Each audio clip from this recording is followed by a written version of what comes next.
gente, boa noite. Tô aqui mais uma vez caminhando e conversando aí um pouquinho com vocês. Se conectem lá no canal do YouTube e aí a gente vai conversando um pouquinho aqui. Uma coisa que muita gente tem me perguntado é a respeito do câncer, né? Então eu vou fazer uma série de lives contando o meu testemunho para vocês, como foi passar por esse período do câncer, essa fase tão difícil, né? Que é o câncer.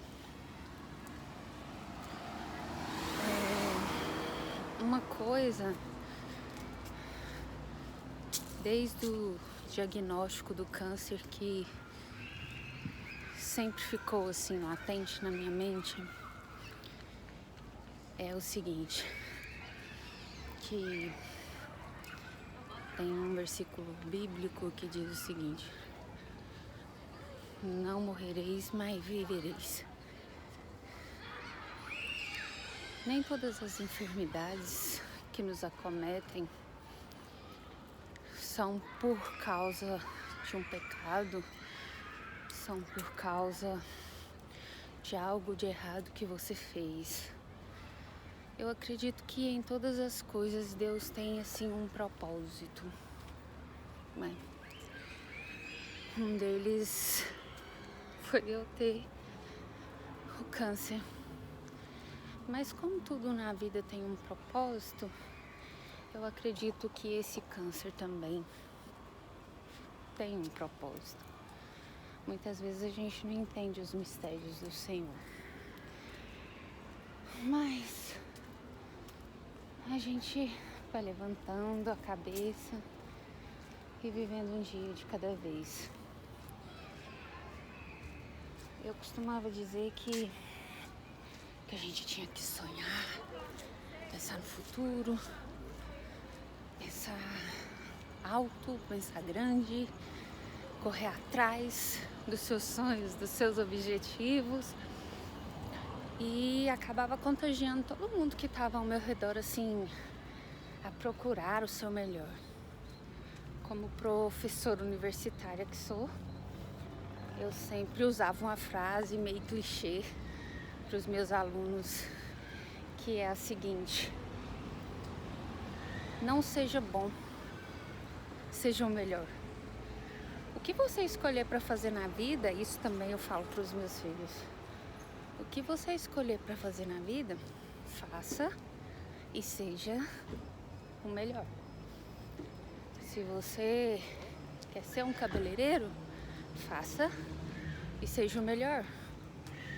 Se você quer ser uma enfermeira, faça o seu melhor e seja o melhor. Se você quer ser médico, faça e seja o melhor.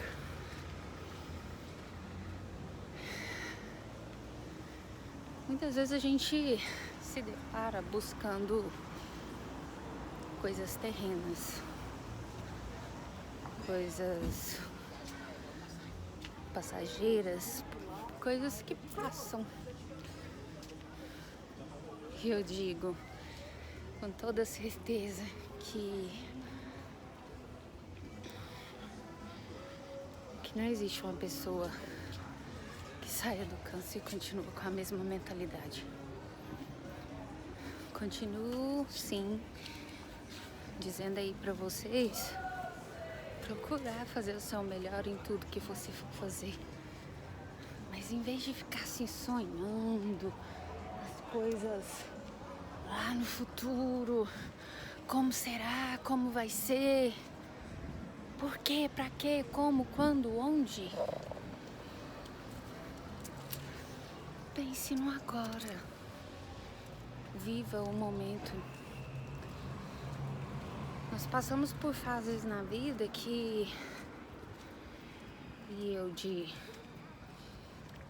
falando de mim mesma, né? Passei por um período do negocinho chamado depressão. Isso antes do câncer. Passei uma fase difícil comigo mesma, de depressão. Foi mais de um ano de depressão complicada. Então a gente percebe que às vezes a gente fica olhando demais ou pro presente, ou pro passado, ou pro futuro. E as doenças, principalmente as doenças psicossomáticas,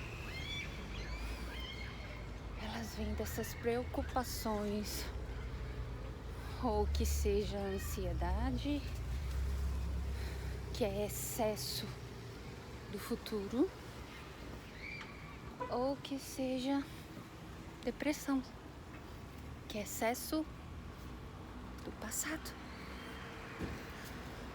E quando eu tive o diagnóstico do câncer, ainda questionei com a minha mãe, como que pode? Faço atividade física, amo comer verduras, saladas e não tô acima do peso.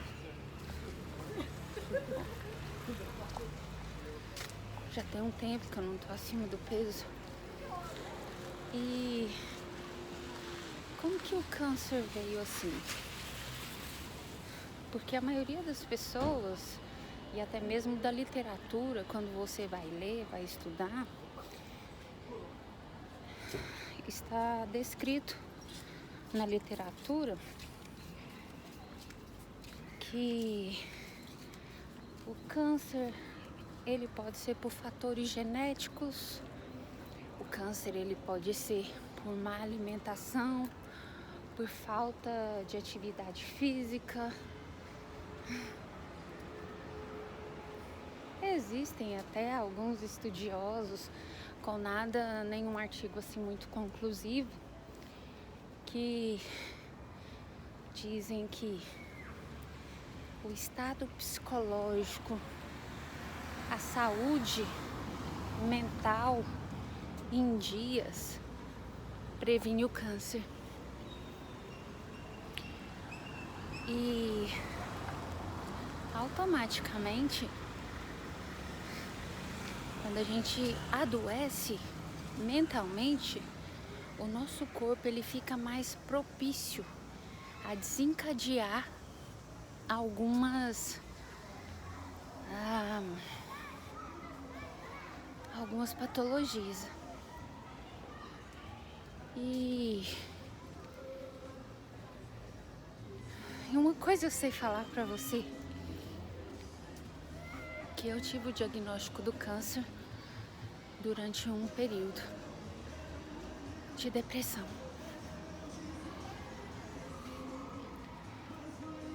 Onde as coisas tinham perdido o sentido pra mim. O sentido da felicidade já não tinha mais sentido. Não tinha vontade. E isso eu tava no corridão, dando aula na faculdade, trabalhando em uma clínica, cuidando da minha filha, dos meus filhos. E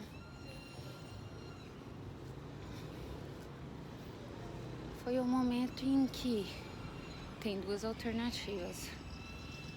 Eu não sei explicar direito. Se foram eu que abandonei as pessoas ou se foram as pessoas que me abandonaram. Mas uma coisa eu sei, eu fiquei só, me sentindo só, muito só. Na época, eu tava até assim numa fase em que eu me achava bonita. Agora o meu cabelo tá nascendo, tá vendo? Mas até esses dias eu tava totalmente careca. E antes disso, eu tava loira. Eu me olhava no espelho e me achava assim muito bonita. Mas me sentia triste. Me sentia incapaz de me amar e incapaz de amar outra pessoa também. A gente acha que doenças psicológicas é algo muito esporádico, assim. Mas se você for analisar e conversar com algumas pessoas, você acaba observando que em algum momento da vida, todos nós ou passamos por uma crise de depressão, ou passamos por uma crise de ansiedade. É muito complexo, não é? Pois é. Nessa fase de muita turbulência psicológica,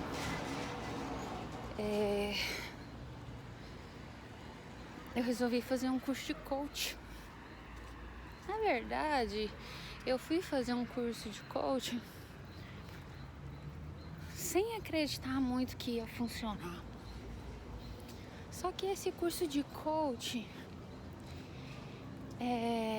ele ensinava tanto o self-coach, como você cuidar de você mesmo, como ensinava como você ajudar outras pessoas a desenvolverem o seu maior potencial. E nessas sessões de coach, Deus usou aquele lugar e no período da depressão eu estava numa fase que eu não conseguia conversar dos meus sentimentos, dos meus pensamentos com ninguém.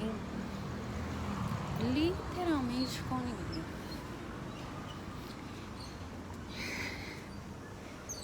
E isso começava a doer, a machucar por dentro, mas eu não conseguia soltar nada para as pessoas. E quando conseguia soltar, acabava maltratando as pessoas que eu mais amava. Porque eram as únicas pessoas que restaram, que ficaram, né? Só que esse curso de coach foi libertador para mim. Porque Deus usou aquele lugar e usou as pessoas que estavam participando daquele curso que hoje a gente chama de família coach. Deus usou aquelas pessoas em um ambiente que eu sentia aquele ambiente como um ambiente seguro, a qual eu pudesse falar sem ser julgada, sem ser recriminada e sem questionarem o porquê de algumas coisas que passavam comigo. E em uma determinada parte daquele curso, Deus usou a professora que estava ministrando aquele curso, a Master Coach Rosimar, um beijo pra você, que fez uma técnica de coaching, a qual, gente, eu abri a minha vida naquele momento para pessoas totalmente estranhas, pessoas que eu não conhecia, que eu nem imaginava quem eram. E eu comecei a contar do que estava afligindo assim a minha alma, sabe? E depois daquela sessão em específico, gente, eu senti uma leveza como há muito, muito tempo eu não sentia. Bom, e terminando aquele curso onde eu já começava a me sentir bem, me sentir viva, ter força para levantar da cama, porque muitas vezes eu ia pro trabalho assim amarrada mesmo, porque não tinha vontade de fazer mais nada, né? E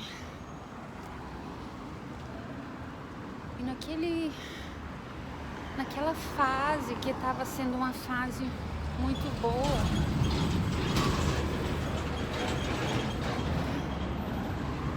eu senti um carocinho na minha mama direita. E para honra e glória do Senhor Jesus, eu sempre tive bons amigos. E tinha uma amiga minha, doutora Luciana Curado, que estava de plantão naquele dia. Um beijo, Lu. Eu falei, doutora Luciana, olha isso aqui pra mim. Ela olhou e sentiu os carocinhos, o carocinho. E ela me disse, eu me lembro como hoje, que ela me disse assim, não, vamos fazer uma mamografia pra gente tirar isso da cabeça. Porque isso aí provavelmente é uma glândulazinha devido ao ciclo menstrual e tal. E lá no curso que eu falei pra vocês que tinha feito no coach, eu conheci também uma médica que estava fazendo aquele curso e ela tinha passado por uma fase muito complicada e ela venceu o câncer, um câncer de mama, por sinal. E eu liguei pra Flávia, doutora Flávia, um beijão pra você, minha amiga de coração, que meio que me adotou, né?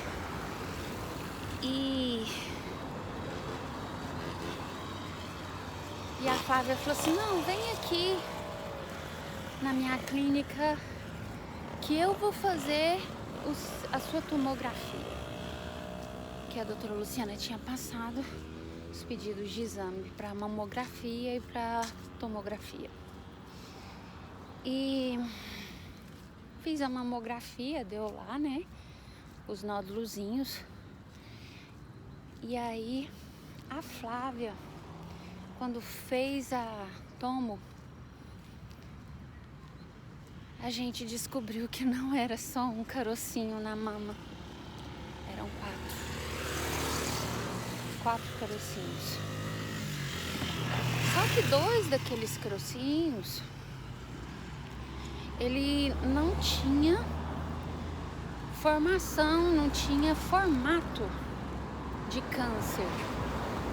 Porque para as pessoas que conhecem ou já ouviram falar, as bases são irregulares.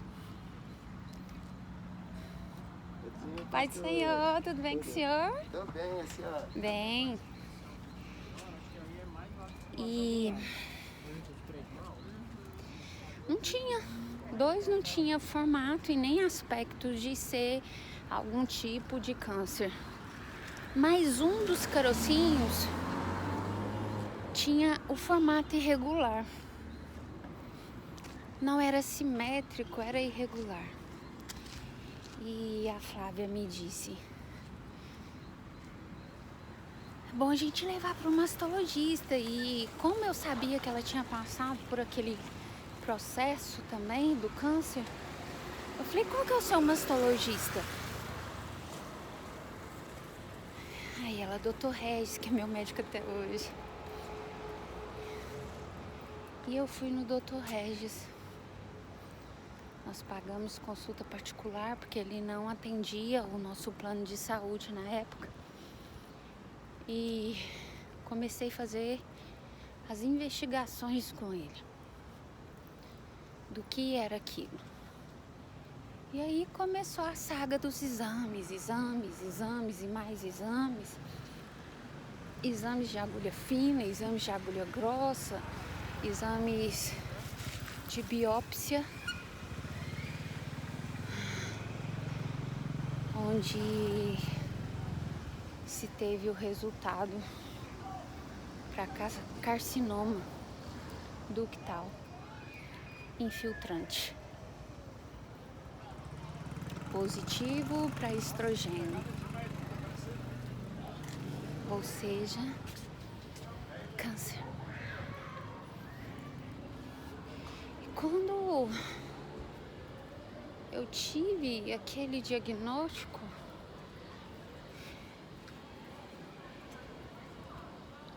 naquele momento assim vem uma sensação de impotência,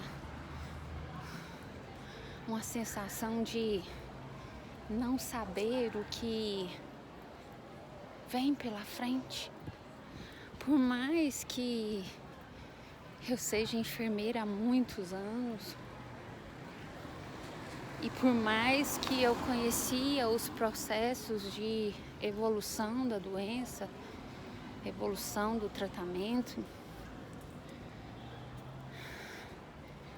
parece que o chão foi tirado debaixo dos meus pés.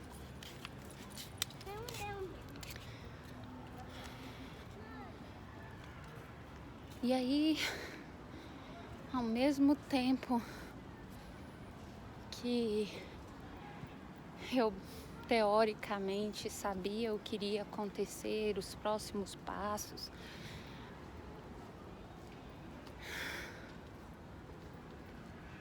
vem aquela incerteza de alma.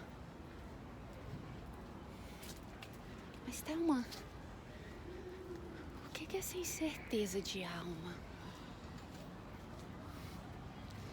É a incerteza de dormir e não saber se vai acordar. Na verdade, todos nós, independente de estarmos doentes ou não, ou com uma patologia ou não, a gente não tem certeza de nada, não é?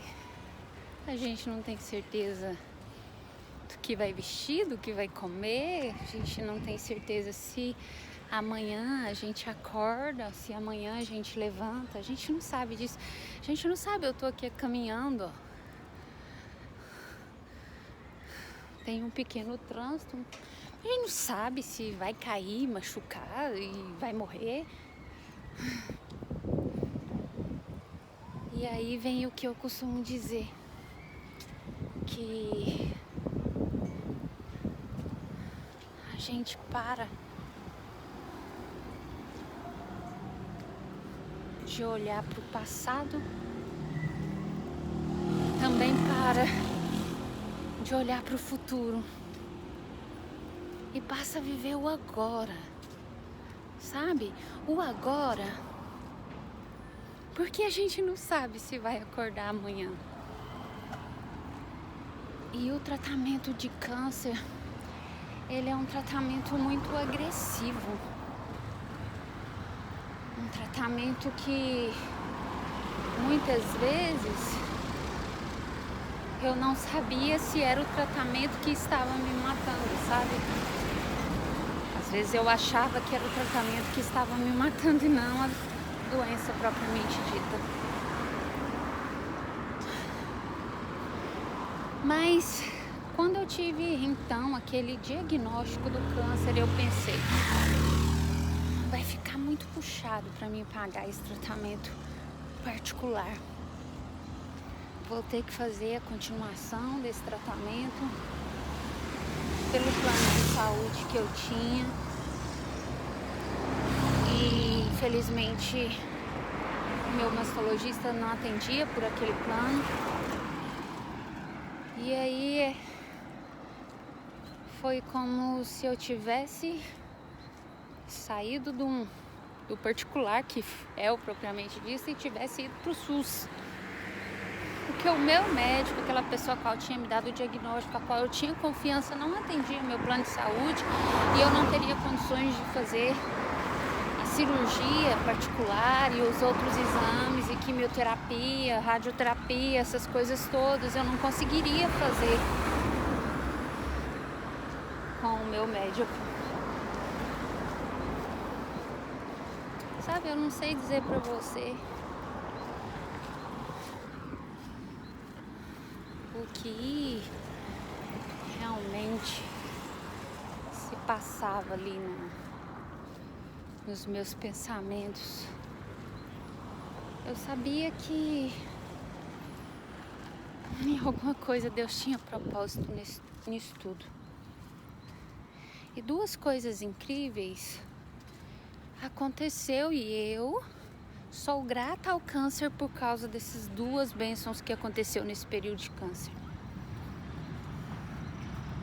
Nesse período de câncer, antes do câncer, lembra do problema que eu tinha contado pra vocês, do problema de depressão que eu tive, do problema de sentir só, de solidão. Esse momento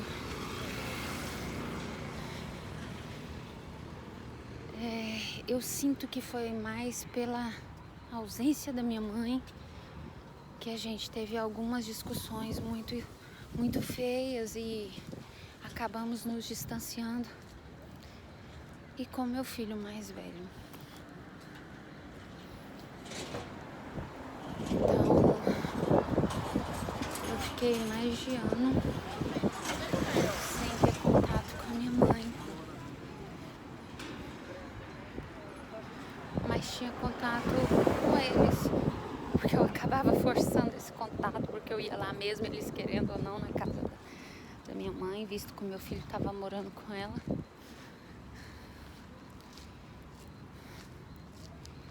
E na minha mente eu tinha perdido o que eu tinha de mais precioso na vida. O que é de mais precioso na vida? A mãe e o filho. Então, pra mim, a vida só tinha sentido porque a minha filha estava comigo. Porque foi muito tempo em que foi a minha filha que cuidou de mim. Nesse momento de depressão, essa fase complicada da depressão, minha filha estava com 10 para 11 anos. E minha filha se tornou minha mãe nessa época. Uma menina de 10 anos que fazia comida pra mim e que não me abandonou. Naquela fase era Deus, eu e a Tice, minha filha. Então ela era o sentido de tudo, sabe? Parece a irmã do Vicente. A Tice era sentido de eu tentar, pelo menos, levantar da cama.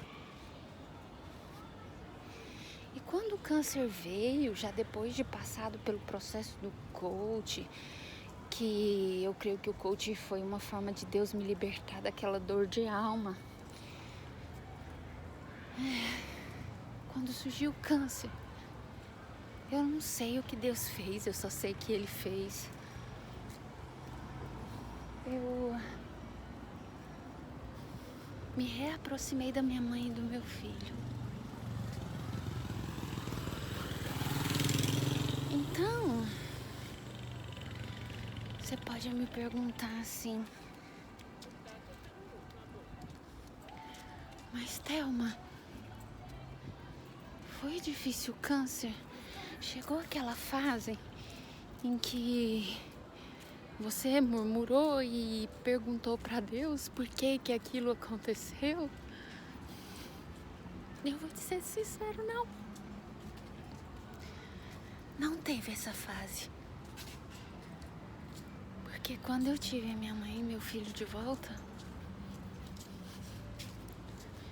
eu comecei a dar graças a Deus pelo câncer. E se não fosse o câncer, eu não teria minha mãe e meu filho de volta. Você consegue me entender?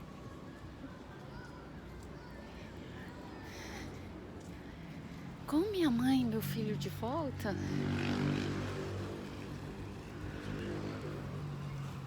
parece que o fardo ficou bem mais leve.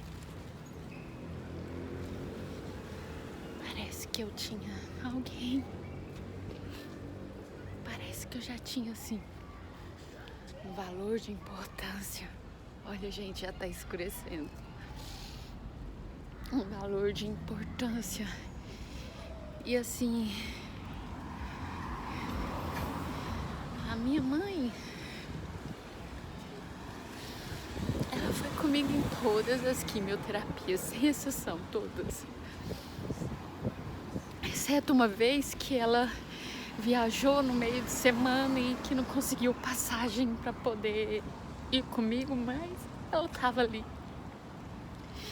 E eu sabia que eu tinha ela de novo. Tem uma perguntinha no coach que às vezes a gente faz para os nossos pacientes, que é assim: se porventura você ficasse doente agora, num leito de morte, numa UTI, por exemplo, quem você acha que cuidaria de você?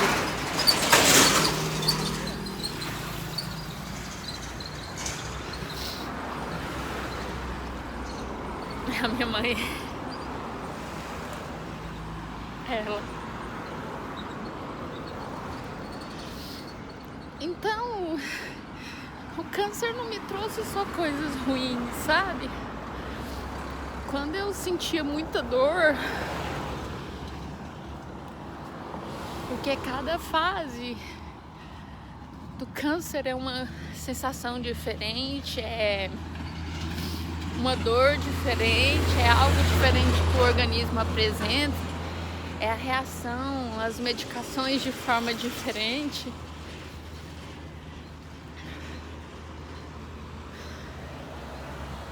Mas eu sabia que eu tinha minha mãe, meus filhos, meu pai saiu.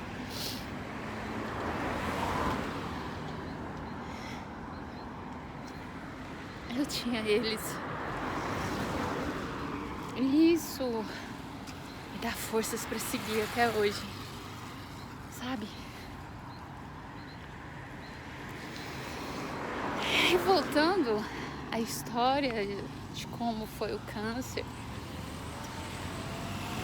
eu fui então para um plano de saúde, mudei de médico porque para continuar o tratamento. E eu fiz os exames pré-operatórios. E quando eu fiz os exames pré-operatórios, eu levei lá pra médica, doutora Ana, um beijo também, doutora Ana. E aí a doutora Ana, na hora que viu os exames pré-operatórios, ressonância e essa coisa toda de exames, ela falou: Thelma, infelizmente não vai dar pra gente fazer sua cirurgia. Porque por mais que os nódulos, os tumores, os 4 tumores são pequenos, na somatória do tamanho dos tumores, ele se torna grande. Na somatória do tamanho dos tumores, deu um total de 3,4 centímetros. Então, não vai ter como fazer a cirurgia. E nem pra cima, nem pra baixo. e aí, como vai ser agora? Nós vamos precisar começar com a quimioterapia. E aí fui encaminhado para um oncologista e faz mais exames e se iniciam as quimioterapias. 4 quimioterapia vermelha, 12 quimioterapias brancas.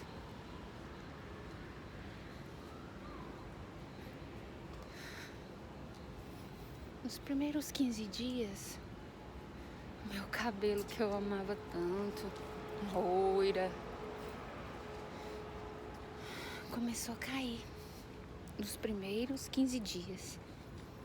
Ou seja, na primeira químio, porque nas químios vermelhas tinha um intervalo de 21 dias. Então, na primeira químio, os cabelos já começaram a cair.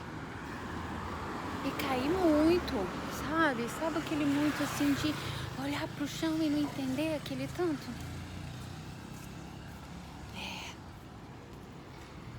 Os cabelos começaram a cair.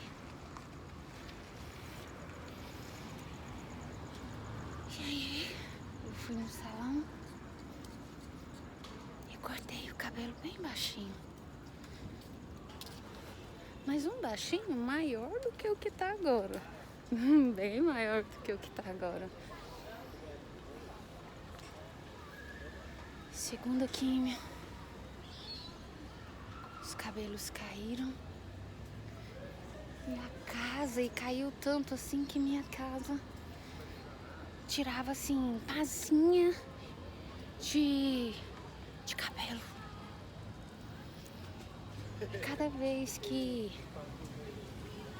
eu passava assim a mão no cabelo, a mão saía cheia de cabelo.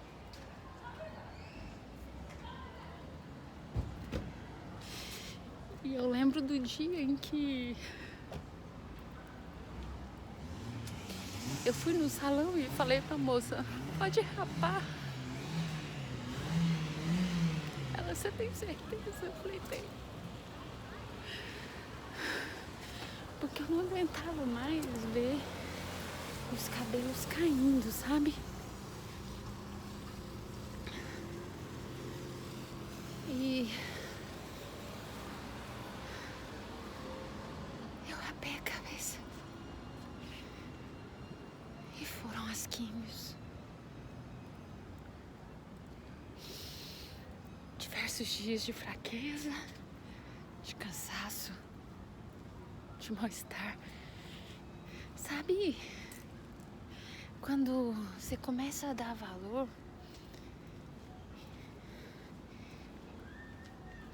de apenas poder respirar. Antes era aquela correria de acordar 4 horas da manhã, ir pra clínica e trabalhar, voltar pra casa, final de semana dar aula e ir para outros estados, outras cidades dar aula e aquela correria. E agora eu tava dando graças a Deus por respirar.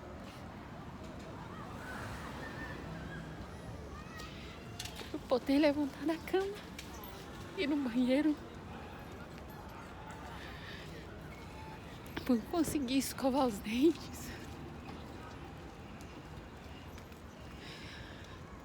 por conseguir respirar, porque às vezes tinha dia que era muito cansado, muito cansativo, e o fôlego ficava assim muito ruim mesmo.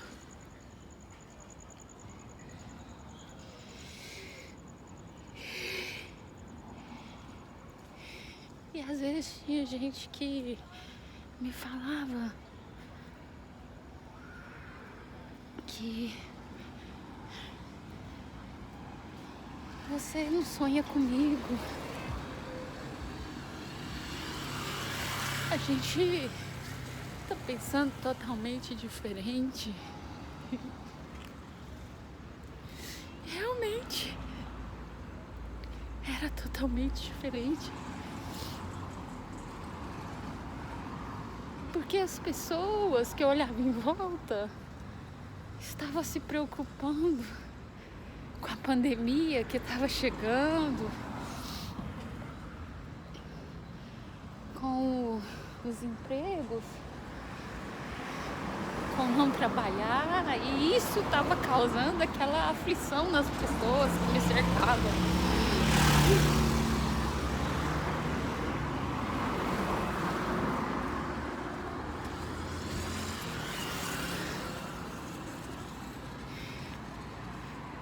E nessa fase eu já não estava trabalhando mais.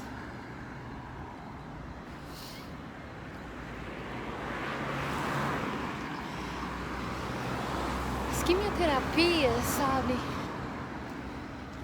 Cada vez, cada quimio que a gente faz é uma sensação diferente que a gente sente.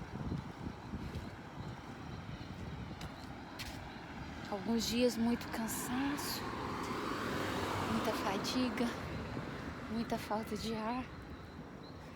Alguns dias fome demais. Outro dia dava para engolir mal, dava para engolir a saliva. Alguns dias diarreia. Outros dias o intestino preso.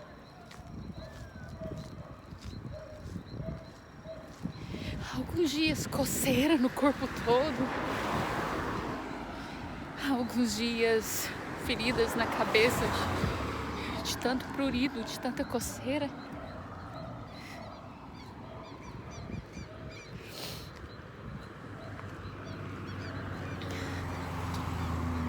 A queda de todos os pelos. E quando a gente fala queda de pelos, a gente não tá falando assim só de queda de pelos de cabelo.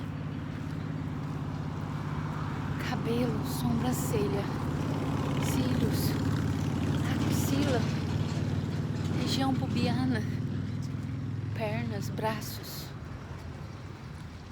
totalmente sem cabelo.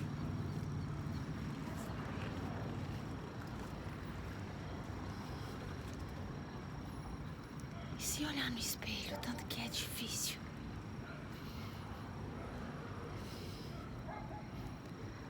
Antes, uma mulher linda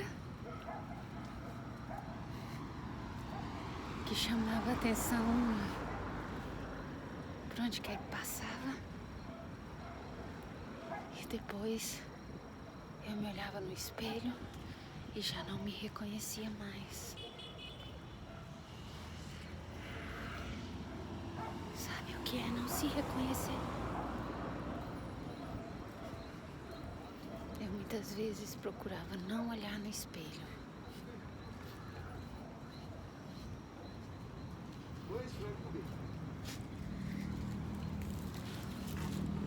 Sabe?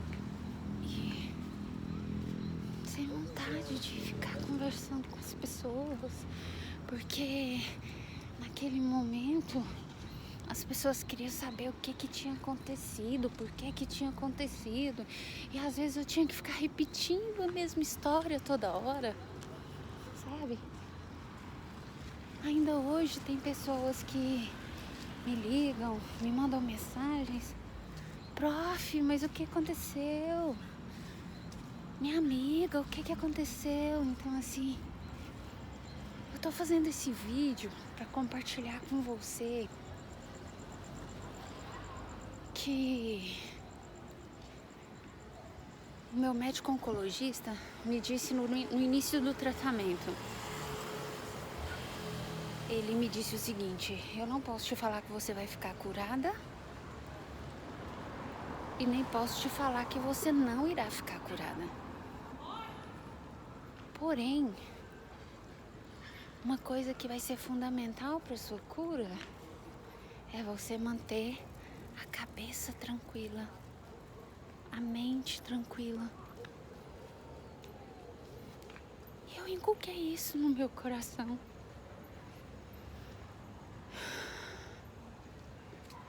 Alguns momentos de muita dor na carne, no corpo físico. O câncer, ele traz consigo dores inimagináveis.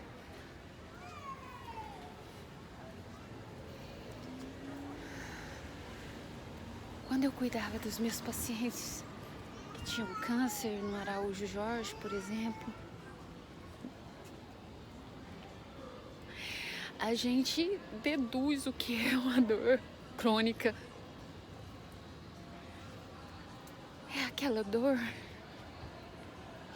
que você acorda com ela, dorme com ela. Você toma remédios para melhorar o cansaço, para melhorar as dores. Melhora, alivia. Alivia, graças a Deus que alivia. Mas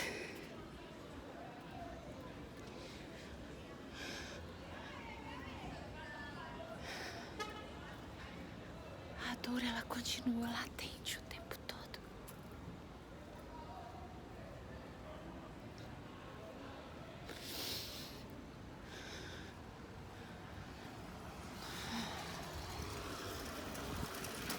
Gente,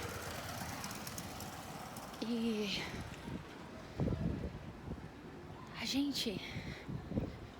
eu cuidei de pacientes oncológicos, pacientes renais muito tempo. E a gente acha que essas patologias, essas dores,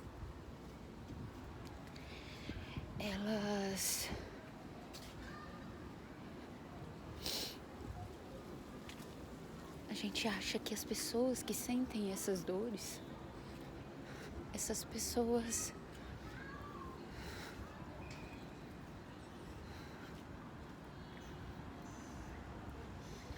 Gente, eu fico engasgada de falar sobre isso porque, graças a Deus, eu procurei cuidar de todos os meus pacientes com todo carinho e dedicação. Eu sempre cuidei dos meus pacientes de forma digna, honrosa e respeitosa, respeitando os momentos de dores e de aflição de cada um, tentando cuidar da parte física e emocional. Quando você se percebe estar naquelas condições de muitos daqueles pacientes que você cuidou,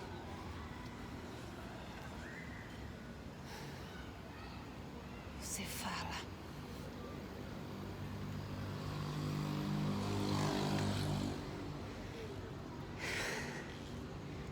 eu cuidei do jeito que tinha que ser cuidado, com amor, carinho.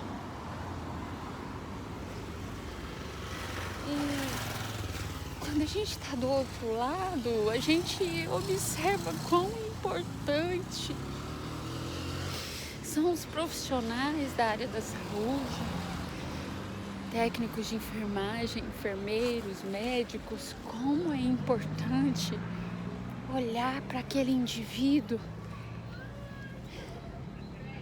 como um todo. Quando a gente está dando aula, a gente fala olhar o paciente de forma holística, olhar como um todo, não só a forma física, não só a patologia, mas olhar o que o meu paciente está sentindo. E eu me deparei com alguns anjos. Deus mandou alguns anjos na minha vida para cuidarem de mim.